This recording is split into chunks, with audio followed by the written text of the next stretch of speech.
Hai, hari ini saya akan perkenalkan kepada anda tentang satu tumbuhan iaitu pokok jarak Belanda ataupun dikenali sebagai pokok jarak pagar.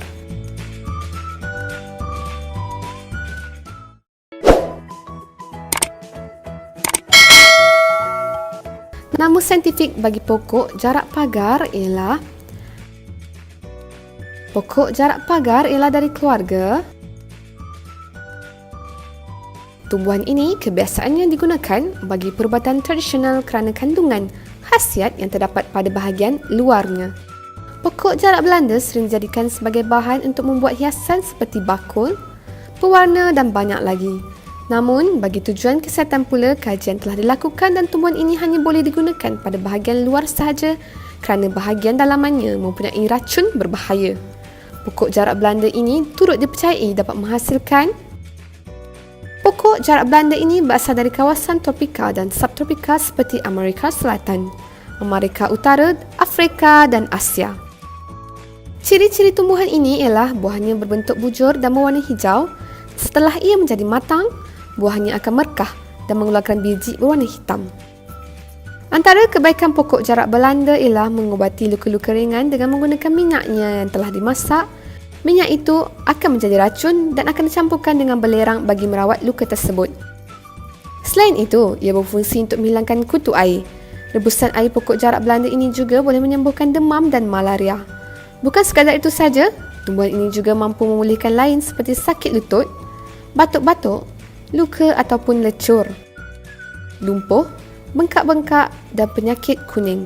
Malah ia turut dipercayai mampu mengubati gigitan ular, terkehel dan salah urat. Cara menggunakan pokok jarak Belanda bagi menghilangkan sakit akibat kanser dan sebagainya ialah ambil beberapa daunnya dan tumbukkan dengan menggunakan batu lesung hingga halus. Selepas itu, setelah daunnya menjadi halus, campurkan sedikit air panas. Kemudian, letak pada bahagian yang sakit atau luka, lalu balut menggunakan kain dan biarkannya. Jadi, marilah kita mengamalkan pokok jarak Belanda kerana ia boleh mengubati luka-luka ringan dengan menggunakan minyaknya yang telah dimasak. Minyak itu akan menjadi racun dan akan dicampurkan dengan belerang bagi merawat luka tersebut. Selain itu, ia berfungsi untuk menghilangkan kutu air. Rebusan air pokok jarak Belanda ini juga boleh menyembuhkan demam dan malaria. Bukan sekadar itu saja, tumbuhan ini juga mampu memulihkan lain seperti sakit lutut, batuk-batuk, luka ataupun lecur, lumpuh, bengkak-bengkak dan penyakit kuning. Malah ia turut dipercayai mampu mengubati gigitan ular, terkehel dan salah urat.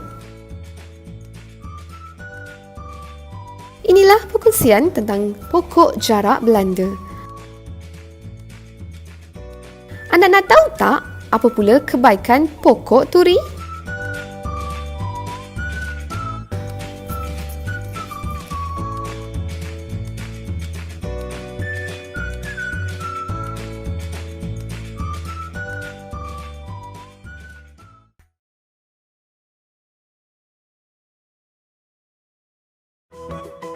Untuk perkongsian, jom subscribe Herbal DT Channel ini.